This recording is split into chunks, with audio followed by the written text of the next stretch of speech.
right before the COVID hit, the Gurney Mall outside of Chicago. We have what we call a Chicago network, so we have radio stations outside of the downtown Cook County, and we put that together. There are 9 different radio stations, 9 different formats. And one of them is the only active rock really in Chicago, called Will Rock, out of Kenosha, Wisconsin, moved to the Gurney Mall, and we negotiated a great deal with them because malls some of them are dying, right? But I've been doing lately, and a lot of people are out there looking at people want to get out, they want to get social, but we've got a stage there right with the mall.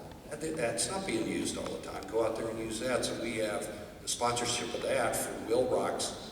They've had Shine Down, and I wrote down some names of these bands. It's like, I used to be an old rock and roller, but some of them I can't even pronounce what they are. But they get 30, 40, every couple of weeks, somebody in there in the U.S. Army who wants to reach men 18 to 34, spends $3,000 a month to sponsor it. Yeah, 11. I just think it would be, obviously it's phenomenal for partnerships. I would love to see it in more markets across the country because I think it would be incredibly key in getting those younger listeners back to radio. I totally agree with you, and I think the more you can do with that, the more you can go find some partner. You don't have to be at the radio station. There's little performance venues all over the place. Of course. And you got to get your PDs to work the record people, and the record people will get them out there if they're, no matter what size market, if they're going around. Country's great. Country, as you know, country artists will do everything and anything, and we've had a bunch of them in Portland too. In Salt Lake City, I mean, it is the most non-Hispanic town you would think in the world. We have Spanish stations, and in reality, outside of Salt Lake, about 25% of people are Hispanic, and we've got a little studio in there that we sometimes get, artists to come into. So, thank you for your advice. We'll try and do more. We have time for one more question, Mr. Schmidt. Sellers and managers and owners are under intense pressure for weekly, quarterly, and monthly goals. Partnerships require a more long-term strategic focus and approach. How do you balance the two? Lisa's going to take that one. Well, he was asking how you balance partnerships require strategic, long-term planning. How do you, and partnerships, how do you balance that? That's a good question. You're not going to be successful every time, but we look at it as an investment.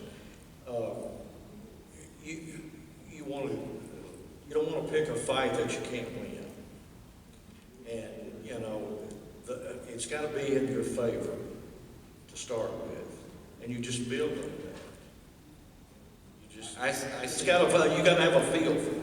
Yeah, I think you read in the trades about, they're under pressure, they got to hit their quarterly numbers, they're doing this, they're doing that. There's a lot of time in the day.